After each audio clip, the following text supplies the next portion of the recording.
الله أكبر الله أكبر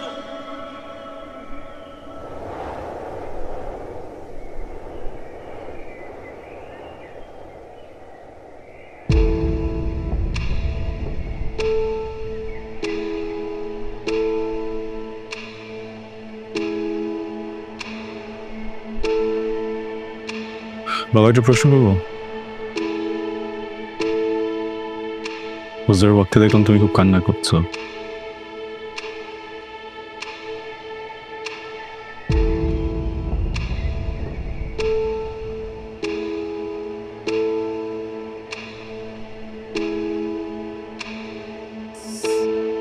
হায়াত মতের তো কোনো ঠিক নেই মা, কখন কি হয়ে যায় কেউ বলতে পারে না। তাই আমি চাই বালাটা এখনই তোমাকে দিতে। এই কথা বলছেন যে? সময় হলে জানতে পারবে। ধরো তোমাদের সংসারে যদি কখনো কোনো অশান্তি হয়, তখন এই বালাটা তুমি দেখবে আর ভাববে যে আমার শাশুড়ি তো আমাকে বিয়ের আগেই বরণ করে নিয়েছিলেন। তখন এটা ভেবে আমার আবরারের সুখে দুঃখে তুমি ওর পাশে থাকবে। বড় আম্মু এসব কেন বলছেন আসলে বুঝতে পারছি না।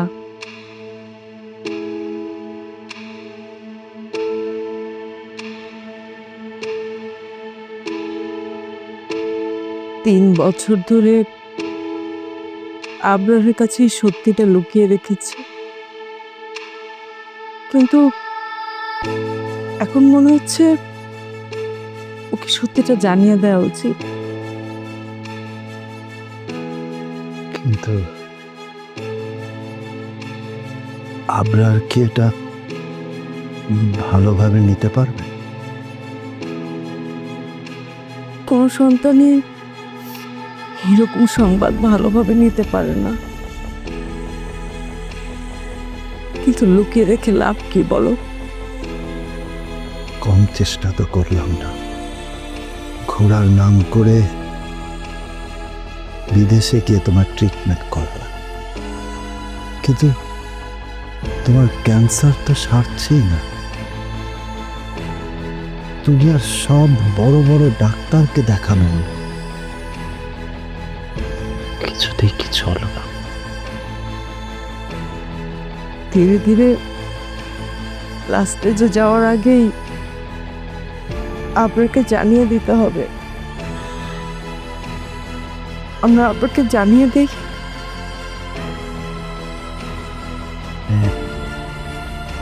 ওদের বিয়ের আগেই, মানে এখনই জানাবে? আপনারা রিরার বিয়েটা হয়ে যাক, তারপরে সব জানিয়ে দেব।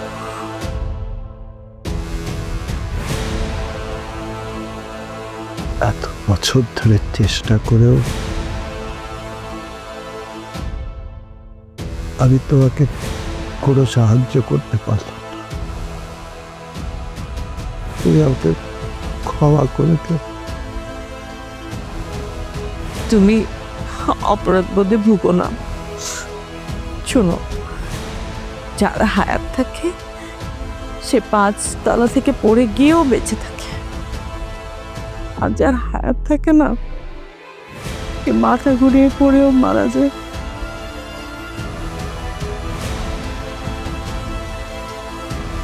তিন বছর ধরে আমি চেষ্টা করছি, কিন্তু আল্লাহ আমার দোয়া কবুল করছেন না। আল্লাহ যা করেন ভালোর জন্যই হয়তো করেন। এই যে আমাদের নবীজি সাল্লাল্লাহু আলাইহি ওয়াসাল্লাম মাত্র 62 বছর বেঁচে ছিলেন,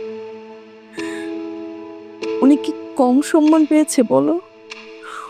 অন্যান্য নবীদের থেকে ওনার শ্রেষ্ঠত্ব অনেক, উনি সম্মান পায়নি বলো? হ্যাঁ, কিন্তু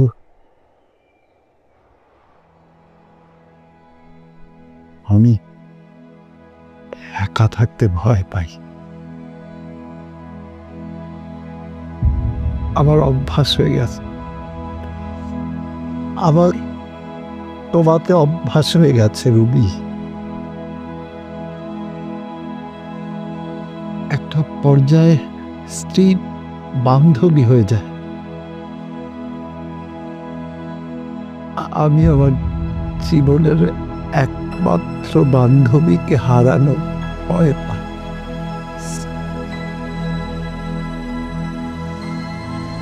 আমি তো কোনো অন্যায় করিনি, কারো হক মারিনি। যেখানে অভিসম্পাদ করার কথা সেখানেও দোয়া দিয়ে এসেছে।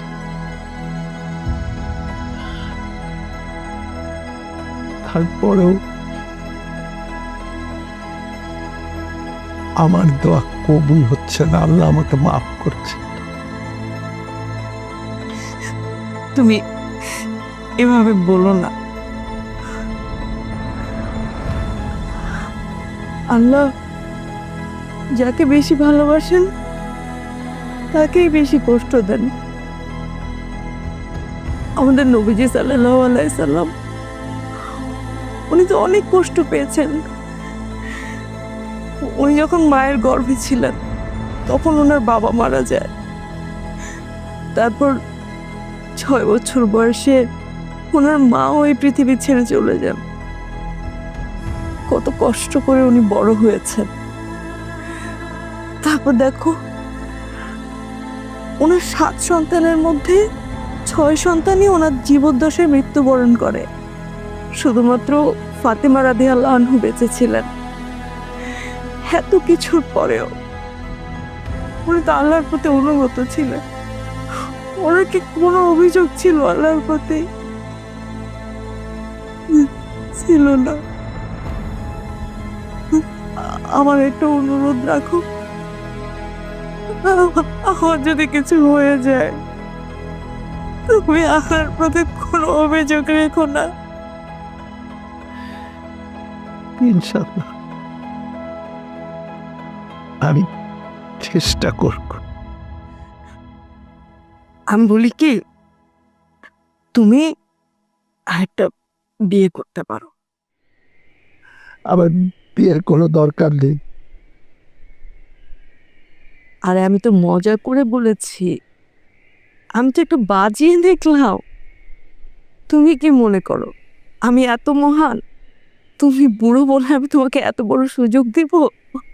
জীবনে কান্নার মধ্যেও তুমি আমাকে হাসি ছাড়ো। বুড়ি কোথাকার। আমি মোটেও বুড়ি হইনি, তুমি বুড়ো হয়েছো। এই যে দেখো চুলগুলো একদম পেকে সাদা হয়ে গেছে।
রাতে তো পরিচিতদের সবার কাছে ফোন দিলাম, কোথাও পেলাম না।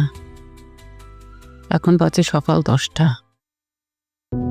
আমি ওকে কোথায় খুঁজবো? আচ্ছা, আজকে ও অফিসে যাবে না? অফিসে আবার চলে গেল নাকি? অফিসে যেতে পারে, কিন্তু মোবাইলটা যে রেখে গেছে, সেভাবে তো করছি আমি। মোবাইলটা কেন রেখে দিয়ে গেছে? আল্লাহ, তুমি দেখো আল্লাহ।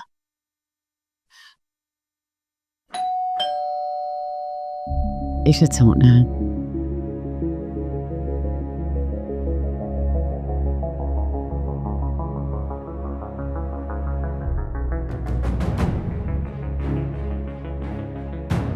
আরে তুর্য, মা, আমি মাইশের সাথে বিয়ে করে দিচ্ছি। কি বলছিস তুই? এসব তুই কি বলছিস তুর্য? মা, আমি সব কিছু খুলে বলছি। কালকে রাতে তুর্য আমাকে কল দিয়েছিল। কল দিয়ে বলল, আমি যদি তুর্যকে বিয়ে করি, আজই যেন বিয়ে করি। তুর্য আরও আমাকে বলল, আপনারা যদি রাজি নাও থাকেন, তুর্য রাজি আছে। তুর্য তো কালকে রাতে আমাদের বাসায় চলে গিয়েছিল, রাতে আমাদের বাসায় ছিল, সকালে আমরা বিয়ে করে এখানে চলে এসেছি।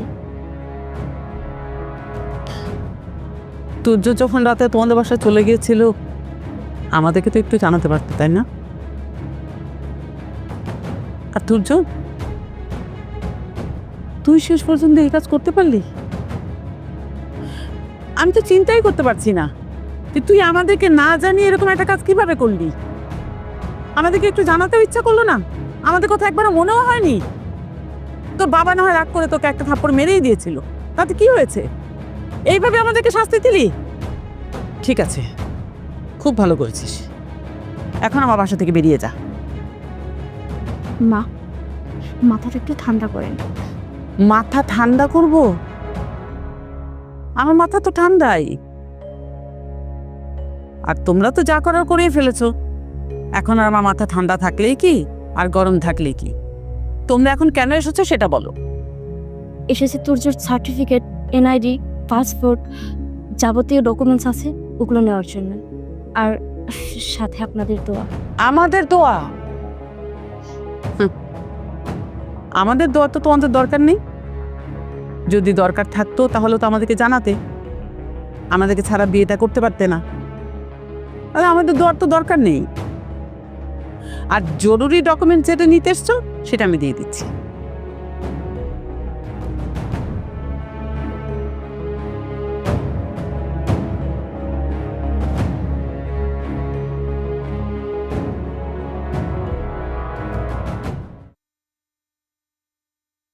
না, তোমাদের জরুরি ডকুমেন্টস।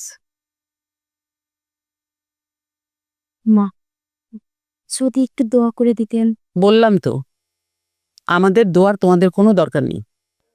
আয়শা, ওনাদের দোয়া আমাদের লাগবে না। আর মা, তোমাদের সাথে আমার কোনো কথা নেই, আমরা চলে যাচ্ছি। মাইশা, চলো চলো বলছি, চলো।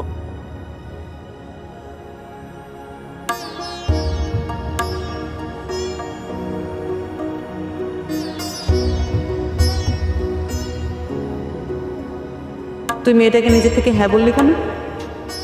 পাত্রী ভালো ছিল, আমার পছন্দ হয়েছে। কিন্তু মেয়েটার চাল চলন হাব ভাব দেখে তো খুব আধুনিক মনে হলো। আমাদের পরিবার তো এরকম না। আর তাছাড়া লোকের সম্পর্কে আমরা খবরও নিয়েছি, ওনার তো সব কিছুই হারাম। টাকা পয়সা যা কিছু ইনকাম করে সবই হারাম। দেখো মা, এই যুগে এসব কোনো ব্যাপার না। আর প্রোগ্রেস করতে চাইলে এত কিছু ভাবতে হয় না।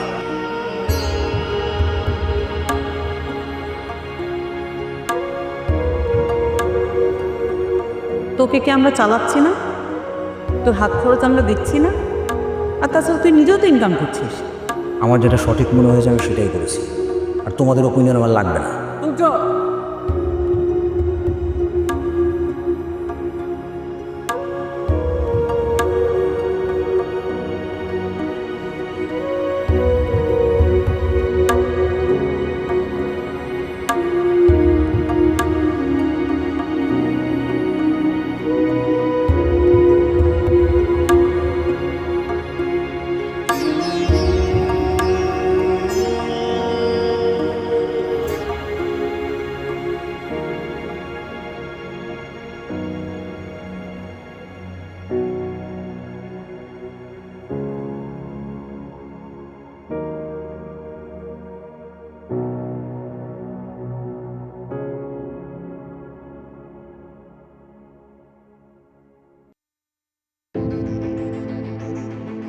মিনিংলেস সব কিছু, মানেই হয় না এসব।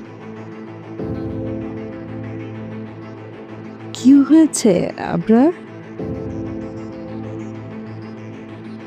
তুর্য বিয়ে করে ফেলেছে। কি হুম। তুর্য বিয়ে করে ফেলেছে?